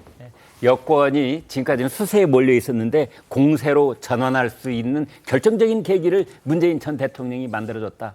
참호 안에서 이렇게 웅크리고 있었는데 참호를 뛰쳐나오겠다. 이제 이런 표현이 나왔는데 참호에서 뛰쳐나오면 어떻게 하겠습니까? 돌격 앞으로죠. 이제 그렇게 공세 전환이 됐다는 뜻입니다. 문재인 전 대통령이 묘하게 돕는 모양새다 이러면서 문재인, 윤석열 두 사람의 과거 인연이 새삼 주목을 받고 있습니다. 보시겠습니다. 아주 중요한 시기에 아주 중요한 직책을 맡으셨습니다. 잘하실 것으로 그렇게 믿습니다. 우리 사모님께도 축하 말씀드립니다. 마음을 비우고 이렇게 한 발 한 발 걸어 나가겠습니다. 국민에게서 나오는 권력인 만큼 국민들을 잘 받들고 이 헌법 정신에 비춰서 깊이 고민을 하겠습니다. 자, 이번 일이 저 오래된 영상을 또 끄집어내서 여러분과 공유하게 만들고 두고 있는데요. 자, 문재인 전 대통령이 정말로 윤 대통령을 돕고 있는 걸까요? 성 의원님. 아니 그러니까 이게 참 뭐라고 할까요? 이제 와서 보니까 큰 그림이었던 거 아닌가라는 생각이 들 정도입니다. 네. 애당초 이제 그 윤석열 대통령을 검찰총장으로 기용했을 때도 파격 인사다라고 하는 평가가 많았죠. 네. 너무 파격적이라 가지고 대통령이 돼버렸습니다. 대통령이 되시고 난 뒤에 이제 윤석열 정부에 약간 좀 위기라고 할까 그런 게 있을 때마다 네. 문재인 전 대통령이 누구한테 뭐 지시를 받으셨는지 그 중요한 순간마다 또 이슈를 또 만들어내셨거든요. 네. 생각해 보면은 뭐 키우던 개를 어떻게 뭐 파양했다마다 그런 논란부터 시작해가지고 이재명 대표가 이제 또 치고 나오니까 뭐 트위터에다가 이재명 대표 욕하는 이제 그런 거에다 막 하트를 또 눌러버리시질 않나. 근데 물론 이제 그것도 고양이가 눌렀다고 하시니까 고양이가 뭐 손이 작나 보지 말해서 뭐 눌렀다고 하시고 거기에다 이제 또 보니까 지금 같은 경우는 42조 총선 당시에도 PK 지역에서 굳이 또 가셔가지고 옷도 뭐 어디서 찾으셨는지는 모르겠지만 막 파란색 옷까지 꺼내가지고 그렇게 열심히 또 응원하셨는데 오히려 그게 보수층을 또 결집하는 효과를 냈었거든요. 네. 지금 같은 경우도 보면은 사실 윤석열 정부 입장에서는 굉장히 좀 궁지에 몰릴 수도 있었습니다. 네. 최상면 특검부터 시작해가지고 김건희 여사 특검 이래서 야 이거 도대체 어떤 식으로 우리가 대처를 해나가야 될까 좀 답답한 면이 있었는데 딱 이 타이밍에 진짜 기가 막히게 회고록을 또 출간을 하셔가지고 가만히 생각해보면은 김정숙 여사랑 김건희 여사 과연 일반 중도층이 보기에 어떤 사람한테 더 논란이 크고 누구를 진짜로 특검해야 될까 제가 봤을 땐 답은 뻔할 것 같거든요. 사실 이 문제가 국고 손실이나 직권남용과 관련된 이슈가 인도만 해당되는 게 아닙니다. 뭐 온갖 지금 막 버킷리스트인지 뭐 세계 여행을 다닐 정도로 엄청나게 많거든요. 네. 그래서 그런 부분들을 생각해 본다면 충분히 제가 봤었을 때는 김건희 여사에 대한 이슈도 이걸로 인해 가지고 오히려 좀 거꾸로 뒤집히지 않을까 여론이 그런 생각도 듭니다. 네. 자, 그래서 저희가 이제 문재인 전 대통령과 윤석열 대통령의 지금 최근에 이 벌어지고 있는 일들의 그 연관성을 살펴봤다면 이제는 민주당 내부를 한번 봐야 될 것 같아요. 바로 아까 저희가 신문님께서도 말씀드렸다시피 친명계가 지금 그 문재인 전 대통령 회고록을 곱지 않은 눈으로 보고 있고 좀 불편해하는 그런 기색이 역력하기 때문에 하는 말인데요. 자, 여선웅 행정관께요. 자, 그래서 드디어 친명과 친문이 붙는 겁니까? 아니요, 전혀 그렇지 않고요. 그렇지는 않다. 당내 뭐 그런 기류는 전혀 없습니다. 네. 다만 이제 뭐 그 김정숙 여사 관련해서는 아마도 문재인 정부에서 일했고 그 상황을 가장 잘 아는 뭐 문재인 정부 출신의 뭐 의원들한테 굉장히 언론들이 인터뷰를 많이 하는 것 같아요. 예. 그래서 이제 윤건영 의원 그리고 고민정 의원도 이 상황에 대해서 상시 자세하게 설명을 하고 있는 상황이고요. 저는 지금 김건희 여사 관련해 가지고 여건이 약간 물타기를 하고 있다. 근데 사실은 이게 이제 이번에 드러나는 게 아니라 국고손실 관련된 주장은 작년에 이미 국민의힘에서 김정숙 여사를 검찰에 이제 고발을 했습니다. 네. 그렇기 때문에 작년부터 계속 이어진 뭔가 이 그 여건의 약간 빌드업이다. 이런 상황에서 이 문제를 좀 바라봐야 된다. 이렇게 좀 생각을 하고 있고요. 그리고 저는 이제 2조 심판론이 떠올라요. 그러니까 네. 정권 심판론 막겠다고 2조 심판론을 이야기했는데 김건희 여사 특검 뭐 무마시키려고 이제 3김 특검 뭐 이렇게 이제 이야기를 하고 있잖아요. 이거는 국민들한테 또다시 약간 역풍을 맞을 것이다. 이렇게 조금 말씀을 드리고 싶고요. 저는 그리고 이제 인도 그 김정숙 여사 문제 관련해 가지고 그러니까 김정숙이라는 이름에서 그걸 김건희로 좀 바꿔봤으면 좋겠어요. 저는 개인적으로 작년에 김건희 여사가 리투아니아 뭐 관련해 가지고 네. 명품 뭐 매장 갔다는 이야기가 나왔을 때 저는 방송에서 무슨 얘기를 했냐면은 공식 일정이 끝나면 네. 여사께서 개인 일정을 소화할 수 있다. 네. 그리고 리투아니아에서 관련된 일정들은 외교적인 문제다. 리투아니아 측에서 비공식적으로 요청했을 수도 있잖아요. 네. 그렇기 때문에 여기에 문제에 대해서 너무 알고하지 말자 이런 이야기를 했었는데 이 김정숙 여사의 타지마할 뭐 그리고 인도 방문도 똑같은 관점에서 좀 국민의힘이 바라봤으면 좋겠다 이런 말씀을 좀 드리고 싶습니다. 이제 두 분이 공통적으로 김건희 여사하고 리투아니아 때의 일을 이제 다시 소환을 해 주셨는데, 자, 최 기자, 그렇다면은 이제 기자로서 현장을 보면은 민주당 내에서 뭐 이런 뭐 이상 기류가 있다는 얘기가 모든 신문이 다 공통적으로 보도를 하고 있잖아요. 어떻게 봐야 됩니까? 실제로 지난 문재인 전 대통령 책 출간이 된 이후부터 지도부에서 공개적으로 이렇다 할 메시지가 사실은 나오지 않았습니다. 네. 어제 진성준 전체회의장이 지도부 회의에서 처음 발언한 이전까지만 하더라도 뭐 정청래 최고위원 등등 이제 발언할 수 있는 분들이 친명계에서도 많은데 지도부에 공개 발언이 나오지 않아서 직접 한번 물어보기도 했었습니다. 예. 그랬더니 뭐 낼 계획이 없다라고 하더라고요. 네. 그러니까 잠재적으로는 여당에서 지금 이 공세를 3김 특검이라고 해서 이재명 대표 부인 김혜경 여사까지 같이 묶어서 특검을 하자고 하잖아요. 네. 그러니까 이미 잊혀져서 이제 김건희 여사와 비교해봤을 때 그 중식당 법인카드 쓴 것은 사실 미미한 의혹에 불과하다라고 공세를 하고 있었던 것이 이 3김 특검에 물리면서 다시 역공을 받는 모양새인데다가 예. 이 법인카드 이슈 자체가 다시 부각되는 모양새로 비춰지는 것에 대한 부담감이 있기 때문에 일단은 이재명 대표가 이 부분을 직접 거론을 꺼내는 것 자체가 부담이었다. 네. 이런 얘기는 내부적으로 나오고 있습니다. 언젠가는 이재명 대표가 여기 대해서 언급할 가능성은 있습니까? 다만 이제 앞으로도 근데 이재명 대표가 직접 언급할 가능성은 없을 것 같아요. 최상병 특검도 있고 김건희 여사 특검 등 더 큰 윤석열 대통령과 대치를 이루는 이슈들에 대해서 이재명 대표가 주도권을 가져가는 문제이지 김정숙 여사나 뭐 김건희 그러니까 뭐 여사 간의 이슈들에 대해서 이재명 대표가 직접적으로 나서지는 않을 것 같고요. 다만 친문계에서는 다소 아쉬워하는 기색이 역력하게 드러나는데 이제 뭐 말씀하셨듯이 고민정 의원도 그렇고 윤건영 의원도 그렇고 적극적으로 공세를 하고 있거든요. 네. 오늘 같은 경우에는 이런 의혹에 대해서 어제 평산에서 직접 대통령 기록관을 방문해서 초청장을 보낸 사실이 있다라는 것을 평산마을 관계자가 가서 확인까지 하고 왔다. 이런 사실도 공개를 할 그렇군요. 만큼 네. 굉장히 적극적으로 얘기를 하고 있고 이 과정 중에 대통령실이 개입을 해서 외교부에다가 다소 왜곡된 최초 진술, 최초 대응과 이후에는 초청장이 왔었다라고 해서 다시 대변인 진술을 번복하게 되는 이런 피지까지 내게 되는 상황까지 도래했다라고 적극적으로 내고 있는데 친명계에서는 아예 목소리를 내지 않고 있다는 점에 대해서 고 의원도 오늘 아침 라디오 보니까 그건 친명계 의원들한테 한번 물어보세요. 이렇게 얘기를 하더라고요. 네. 근데 이게 네. 그 지금 친명계 의원들이 이제 문재인 전 대통령한테 좀 불만이 있을 수밖에 없는 것이 네. 그 시점으로 한번 잘 생각해 보세요. 이 3김 특검이라는 게 사실은 그 이번에 처음 나온 얘기가 아니에요. 네. 김민전 당선인이 사실 그 꽤 됐어요. 한 일주일 전쯤에 3김 특검 얘기를 했습니다. 맞습니다. 그때 별로 주목을 못 받았잖아요. 네. 그렇죠.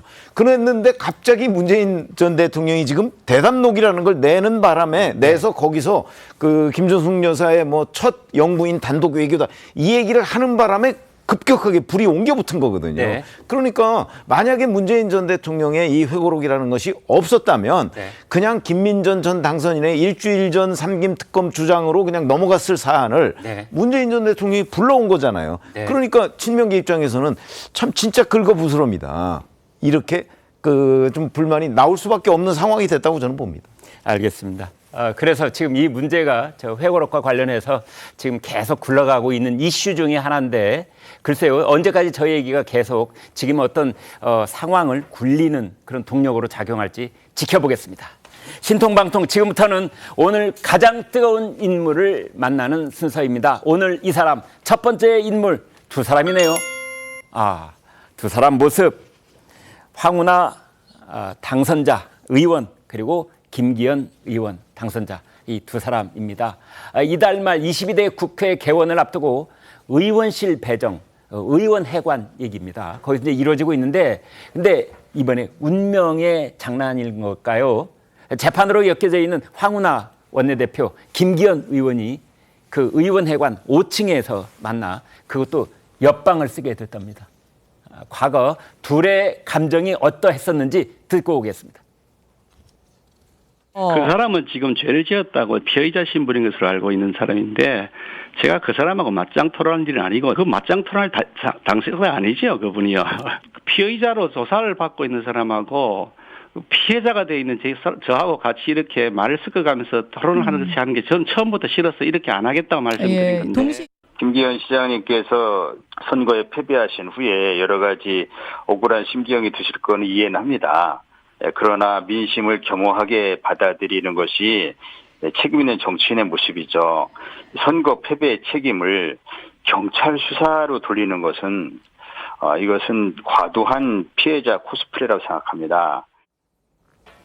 네, 맞짱 토론을 할 그런 일은 아니고 그러면서 이제 김기현 의원 쪽에서는 이런 것 같아요. 저쪽은 재판을 받고 있는 피고인, 나는 그 사건의 피해자. 피고인과 피해자를 옆방으로 해놓으면 도대체 어떻게 하란 말이냐 이제 이런 것 같은데 자, 최 기자, 특히 김기현 의원 쪽이 불편한 기색이 있어요. 네, 김기현 의원은 지난 그 신께서도 보셨지만 말 섞기조차 싫다 이런 취지로 얘기했는데 네. 이제 아마 22대 국회에서는 말을 섞는 것을 넘어서서 이제 얼굴 대면까지 자주 할 일이 벌어질 것 같습니다. 네. 지금 현재까지 상황으로는 김기현 의원실이 국회의원회관 505호고요. 그 황운하 의원실이 552호 이렇게 돼 있는데 550호랑 552호 이렇게 돼 있습니다. 네. 그러니까 옆방이 된 거죠. 이거 그렇죠. 오며가며 하면서 계속 부딪힐 일이 많아질 것 같은데요.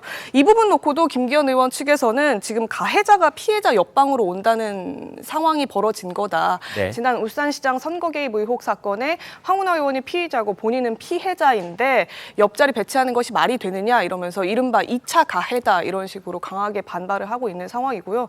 황운하 의원 쪽에서는 지금 조국혁신당이 의원회관 배치를 의원회관 4층부터 6층까지 받은 것 같아요. 근데 네. 5층이 비교적 정당이 전망이 좋고 명당이다 이런 얘기를 듣고 있어서 지금 조국혁신당의 원내대표가 황운하 의원이기 때문에 원내대표에게 5층 좋은 자리를 양보해서 예우를 한 거다 이런 취지의 설명을 내놓고 있는데 황 의원 쪽에서는 설명이 별로 나오지 않고 있습니다. 네, 그리고 이제 김기현 의원은 당 대표를 했던 사람이니까 네. 또 예우를 받을 수 있겠고 그러는데 성 의원께요. 흔히 우리가 방금 이제 2차 가해라는 얘기가 나왔는데 성범죄에서 2차 가해라는 말을 쓰는데 이런 경우도 2차 가해라고 볼 수 있겠습니까? 아니 저는 그 김기현 지금 이제 의원이 얘기하는 게 굉장히 좀 납득이 됩니다. 네. 아니 정치인한테 제일 중요한 게 뭐겠습니까? 선거 아니겠습니까? 예. 근데 선거 자체가 이제 그 법원의 지금 1심 판결에 따르면은 청와대 그 하명 수사로 인해 가지고 황운하 이제 당시 경찰청장이었죠. 황운하 당시 경찰청장이 하명 수사를 받아서 실제로 압수수색을 진행을 해버리고 네. 그 결과 이제 선거 영향을 줬다는 게 뻔한데 황운하 의원의 얼굴 자체가 지금 김기현 의원한테는 트라우마 그 자체인 겁니다. 네. 그렇기 때문에 옆방에다 이렇게 된다라는 게 만약에 뭐 운명의 장난이었다라고 한다면 그냥 뭐 이렇게 결정이 되고 황운하 의원 측에서 그럼 바꿔달라 이렇게 얘기하면 되는데 안 바꾸겠다라는 거 아니에요. 그러니까 제가 봤을 때 운명의 장난이 아니라 황운하 의원의 지금 장난 아닌가. 지금 얘기를 들어보니까 원래는 416호였다가 5층으로 지금 올라오셨다라고 네. 해요. 조국혁신당 측의 지금 얘기를 들어보니까 황운하 의원께서는 원내대표인데 원내대표께서 커뮤니케이션을 중요시하게 생각하기 때문에 5층으로 갔다 이렇게 얘기합니다. 네. 아니 그럼 옆에 지금 김기현 의원이 있으면 뭔 커뮤니케이션 할 겁니까? 야 지난번에 선거할 때 우리가 그 선거 직전에 압수수색했는데 좀 기분이 어땠어? 뭐 이런 커뮤니케이션 할 겁니까? 그런 거를 가르쳐서 우리가 2차 가해라고 하는 거죠. 지금에라도 뭐 이거 뭐 운명의 장난이었다라고 한다면은 지금에라도 제가 보기엔 황운하 의원 측에서 바꿔달라고 하는 게 맞을 것 같습니다. 네. 자, 그래서 뭐 궁금한 점이 한두 가지가 아닙니다. 이런 경우에 방 배정을 할 때 뭐 추첨으로 하는지 아니면 국회 사무처나 국회 지도부에서 저걸 결정을 하는지 또 당의 의견을 들어서 뭐 수합을 하는지 궁금해지기도 하고 또 의원회관에 혹시 가보신 적 있으신지요? 거기 보면은 이제 그 의원회관에 이른바 명당이 있고 뭐 로얄층 이런 얘기도 나오는 것 같아요. 그 얘기 들어보겠습니다. 최 국장님. 네. 예. 아니 거기 명당이라고 하면 예. 그 방을 쓰던 사람이 계속해서 그 당선을 이어간다 뭐 이런 것들 아니면 네. 뭐 과거 이제 그 한국 정치사에서 굉장히 그 뭐 유명했던 뭐 야당 총재 여당 그 뭐 대표 뭐 이런 분들이 이제 그 자리를 썼다 뭐 이런 것들을 이제 명당이라고 흔히 얘기하는데 네. 그냥 이제 로얄층 얘기하는 거는 지금 잘 아시지만 의원회관이 두 동이 있습니다. 네. 두 동이 있는데 그 구관이라고 하는 것에 이쪽 그 북쪽으로 보면 네. 거기가 뷰가 좋아요. 왜냐하면 예. 그 저 의원회관 그 잘 아시지만 국회의사당 앞에 의사당 본청이 있고 그 앞에 뭐 분수대도 있고 네. 뭐 여러 가지 있지 않습니까? 네네. 거기를 잘 이렇게 바라볼 수 있는 곳이 바로 뭐 5, 6층 쯤에 네. 그다음에 구관 뭐 이런 거거든요. 예. 그런 것인데 뭐 그렇다고 해서 그 자리에 꼴은 꼭 유력 정치인들이 가느냐? 뭐 그건 아니에요. 뭐 네. 과거 JP 같은 경우는 방이 2층이었어요. 아, 그렇군요. 그러나 뭐 그 2층에 여러 사람들이 드나들고 뭐 이랬거든요. 네. 그렇기 때문에 이건 대개 이 경우 사무처에서 배정을 합니다. 네. 그런데 이제 그 유력 정치인 같은 경우는 본인들이 나는 여기를 썼으면 좋겠다. 뭐 아, 이렇게 얘기를 한 적들이 많이 있기 때문에 네. 뭐 그걸 가지고 뭐 무슨 누가 선호한다 명당이다 하는 거는 그냥 뭐 언론용 정도가 아니겠는가 싶습니다. 네. 모르죠. 또 그쪽 세계에서는 이 방에 있는 사람들은 다 5선까지 했어. 뭐 이런 얘기 또 암암리에 내려올 수도 있겠다 싶기도 합니다. 자, 오늘 이 사람 두 번째 인물 보겠습니다. 네, 바로 작고하신 삼성그룹의 이건희 회장 모습 보고 계십니다. 최근에 이재용 회장이요 이례적으로 반도체 부문 수장을 전격적으로 교체를 해서 오늘 많은 신문들이 일면 기사로 다루고 있습니다. 자, 이 내용 좀 살펴보겠습니다. 최 기자. 네, 이 말씀하신 대로 이재용 회장이 전영기 DS 부문장을 임명했는데 정례 인사를 깨고 이른바 원포인트로 임명을 한 겁니다. 이번 삼성전자의 반도체 수장 교체에서 과거 이건희 선대위장의 인사 리더십이 연상된다 이런 평가까지도 나오고 있는데요. 네. 지난 2011년에 이 선대 회장이 삼성의 연말 인사와 관련해서 관리를 깨고 7월 1일 주요 계열사 사장과 임원을 불시에 교체했던 바가 있습니다. 이때 LCD 사업부장이었던 장원기 사장이 교체되는 일이 벌어졌었는데 당시에 LCD 사업부가 패널 수익성 감소 등을 이유로 2011년에만 총 1조 이상 규모의 적자를 냈었습니다. 네. 이런 결과를 토대로 이례적으로 이 결과에 책임을 물어서 조직에 조금 더 긴장감을 불러일으키는 이례적 인사였다 이런 평가를 받았었죠. 이 회장 취임 1년 만에 접어든 이재용 회장이 이번 전격 인사를 통해서 현재의 위기를 극복하겠다는 메시지를 선대 회장의 인사 스타일을 토대로 낸 것이 아니냐 이런 해석이 나오고 있습니다. 네.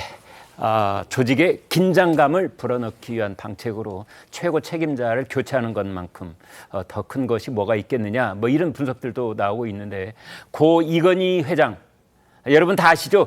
부인과 자식 빼고는 다 바꿔라 이렇게 혁신을 강조하는 명언을 남겼습니다.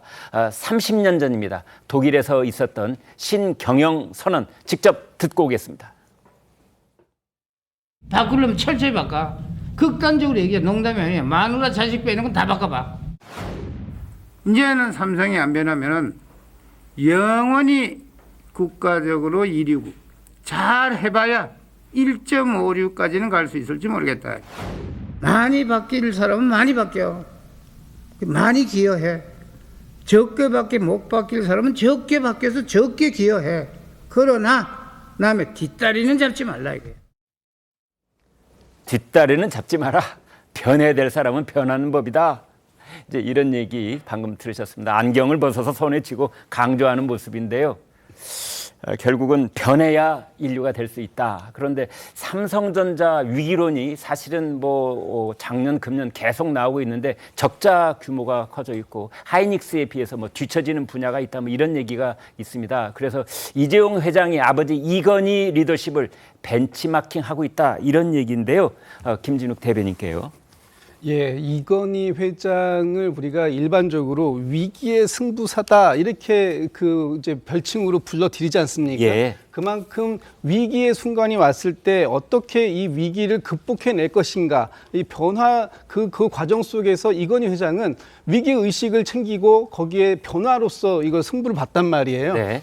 이번에 그 삼성전자 같은 경우에 반도체 불황 여파로 지난해에만 한 해 동안 15조 원의 적자를 냈습니다. 네. 이런 상황에서 이건희 회장의 리더십을 이재용 회장이 벤치마킹 할 수밖에 없었던 게 아니냐라는 걸 그 볼 수밖에 없을 것 같고요. 지금의 이재용 회장 입장에서 보면 아버지 선대 회장의 그런 모습들을 통해서라도 본인의 리더십을 좀 강화하는 측면, 그 다음에 이 반도체 리더십을 그 새롭게 바꾸면서 지금 이번에 이제 사장 교체가 있었는데 네. 이걸 교체함으로써 어떤 쇄신의 돌파구를 마련해 봐야 된다 하는 어떤 절박감도 같이 이번 인사에 들어 있었던 게 아닌가라는 생각이 듭니다. 네. 자, 신통방통 오늘 이 사람 세 번째 인물 만나러 가겠습니다. 네, 김정은 북한 국무위원장입니다. 김정은 위원장이 최근 헬기 사고로 숨진 라이시 이란 대통령에 대해서 충격적인 서거 소식을 들었다 하면서 애도를 표했다고 그래요. 반미를 내세우면서 이란과 가까웠었는데 이제 김정은 위원장이 많이 놀란 것 아니냐, 그래서 뭐 여러 가지 분석들이 나오고 있는데 그 내용을 좀 알아보도록 하겠습니다. 여행정관님, 자, 그래서 김정은 위원장은 다른 나라 뭐 지도자들하고 남다른 뭐가 있는 것 같아요? 김정은 위원장이 엄청나게 깜짝 놀랐을 겁니다. 아, 예. 지금 뭐 가뜩이나 이제 이란과 미국의 사이가 굉장히 안 좋거든요. 네. 이란과 북한과 이란은 공통점이 있는데 반미국가입니다. 그러니까 대표적인 이제 반미 우방국인데 이란의 라이시 대통령이 갑자기 실종됐어요. 네. 그러니까 이제 이게 사고인지 아니면은 뭔가 뭐 누군가의 뭐 테러인지 이게 굉장히 궁금했을 거예요. 네. 지금 뭐 이란 정부는 공식적으로 사고라고 이야기하고 있지만 이란 내에서는 미국 책임론이 굉장히 불고 있거든요. 아, 예. 그런 이런 상황에서 김정은 위원장은 당연히 깜짝 놀랐는데 어쨌든 네. 이제 뭐 조문도 보내고 그리고 최근에 4월 달인가요? 5년 만에 이란한테 그 최고위급 인사를 파견하면서 이란과의 굉장히 더 가깝게 지내고 있습니다. 네. 이런 상황에서 갑자기 이제 대통령이 서거하니까 김정은 위원장은 깜짝 놀랐을 것 같고요. 아마도 지금 이게 이제 사고가 아닌지 아니면 이게 무엇인지 여기에 대해서도 북한 당국에서 굉장히 이제 뭐 계속 뭐 뭔가 이 태도를 취할 것이다 이렇게 좀 보여집니다. 그렇군요. 자, 이렇게 이란, 북한 다 반미를 외쳐온 나라들입니다. 북한은 그런데 최근에 평양에서 골프 대회가 열렸다고 합니다. 저는 개인적으로 처음 들어보는데요. 미국의 유명 스포츠 브랜드죠. 출전자들이 나이키 제품을 입고 경기에 나서 눈에 띄었다고 합니다. 그 내용 알아보겠습니다. 최 국장님. 사실은 북한에서는 예. 청바지 이게 이제 미국 제국주의의 상징이다 그래서 사실은 저런 데에 청바지 입고 나오잖아요. 네. 그러면 이렇게 블러 처리를 합니다. 아, 그렇군요. 그런 네. 정도인데 지금은 저 나이키 상표를 바지도 그렇고 운동화도 그렇고 다 그냥 그대로 노출을 했습니다. 네. 그러면 저게 무엇을 의미하느냐 이런 것들이 관심인데 지금 이제 제일 유력한 추측은 아마 북한 노동자들이 외국에 가서 이제 여러 가지 OEM 방식이나 뭐 이런 걸로 저런 걸 만들잖아요. 네. 아마 나이키도 그런 제품이 아니겠는가. 뭐 이런 이제 관측을 하고 있는데 네. 정확한 거는 아직 명확치가 않지만 적어도 뭐 반미 뭐 사실 이게 북한 정권을 움직이는 동력 아닙니까? 그럼에도 불구하고 바로 나이키 상표를 저렇게 여과 없이 노출을 했다 하는 점이 좀 관심을 끌고 있는 것 같습니다. 네, 방금 자막을 보니까 봄철 골프 애호가 대회 이렇게 쓴 걸로 봐서 아마 프로들 경기는 아니고 아마추어 경기가 아닌가 이렇게 추정이 되는데요. 봄철 골프 애호가 경기 이렇게 돼 있군요. 저기서 이제 저희가 관심을 갖는 부분은 나이키 제품을 만약 직구를 해서 어떻게 갖다 썼다 하면 이게 제재 위반이 아니냐 이 부분인데요. 성 의원님. 당연히 이제 유엔 안전 보장 이사회가 2020년부터 지금 골프 용품 같은 경우도 스포츠 용품 자체가 사치품으로 이제 규정이 되기 때문에 네. 저것 또한 마찬가지로 제재 대상이죠. 그러니까 아마 나이키가 직접적으로 북한에다가 저렇게 뭔가 수출했을 것 같은 그런 가능성은 낮아 보이고요.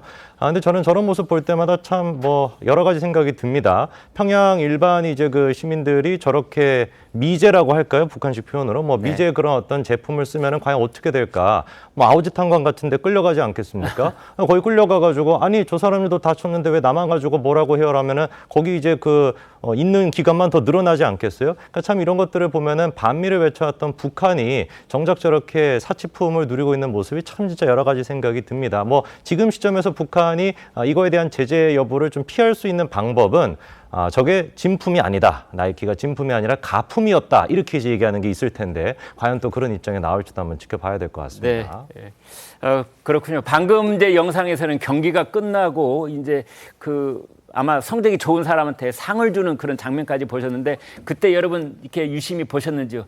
거기에 참가한 사람들이 마치 군인들처럼 가로, 종으로 정확하게 열을 맞춰서 서 있는 모습, 그리고 뭔가 좀 경직되어 있는 그런 모습인데, 아무튼 이제 그런 걸 떠나서 아니 북한이 그동안 반미를 외치고 미국스러운 것은 극구 다 이렇게 배척을 하는 그런 분위기일 텐데 어떻게 골프를 다 저렇게 홍보를 하듯이 영상을 내보낼 수 있을까? 주민들한테 저걸 보여줄 수 있을까? 이런 점이거든요. 네, 김 대변인께 여쭤봅니다. 뭐 우리나라도 마찬가지지만 북한에서도 골프가 대중 스포츠냐라고 보면 또 그건 아닌 것 같아요. 여전히 좀 비싼 그 비용을 치러야 하는 그런 경기 아니겠습니까? 스포츠인데 지금 북한 같은 경우에는 아마 두 가지 목적을 다 노리고 있는 것 같아요. 하나는 우리나라에서도 이 그 골프가 이렇게 그 이용될 수 있는 많은 사람들로부터 사랑받고 있는 스포츠가 될 수 있다. 그러니 우리가 일반적인 정상 국가다라는 모습을 하나 보여줄 것 같고요. 정상국가. 그리고 또 하나는 골프가 다른 스포츠와는 다르게 이게 관람객들이 굉장히 제한적입니다. 네. 물론 이제 뭐 저희 갤러리라고 해가지고 같이 구경하는 사람도 있을 수는 있습니다만 일반 뭐 다른 축구나 뭐 다른 스포츠 같은 경우에 대규모의 관람객들이 오는 그런 스포츠는 아니지 않습니까? 그러다 보니까 일반 주민들을 적절하게 통제하면서도 저기에 참여하는 사람들이 값비싼 돈을 지불하면서 외화를 지출할 수 있게 하는 이런 외화벌이 수단으로 같이 활용될 수 있는 게 아닌가라고 봤을 때 북한도 어떤 두 가지의 그 목적을 동시에 추구하는 그런 상황이 아닌가라는 해석을 해볼 수 있을 것 같습니다. 네. 아무튼 이제 북한도 우리도 다른 나라들처럼 골프도 치고 대회도 연다 이런 걸 이제 보여주려고 하는 그런 측면을 짚어 주셨습니다. 신통방통 다음 주제로 넘어가겠습니다.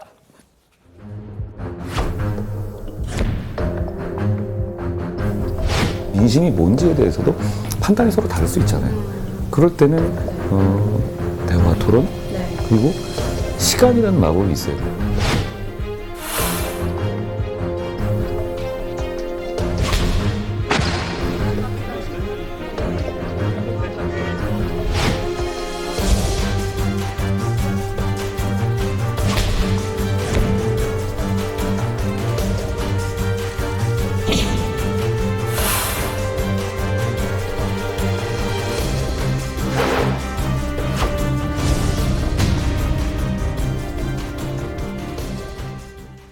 자, 최 기자, 뭐 얘기가 오고 가는 것이 한 차례로 끝나지 않고 한 두어 차례 계속된 것 같아요. 그것도 SNS로 벌어지고 있습니다. 실물로 대화하는 게 아니라요. 온라인상으로 이제 대화 설전을 벌이고 있는 건데 시작은 이제 지난 18일에 한동훈 전 비대위원장이 개인 직구를 할 시에 KC 인증을 의무화하는 정부 정책에 대해서 과도한 규제가 될 것이다. 이런 식으로 SNS에 선제적으로 비판을 남겼습니다.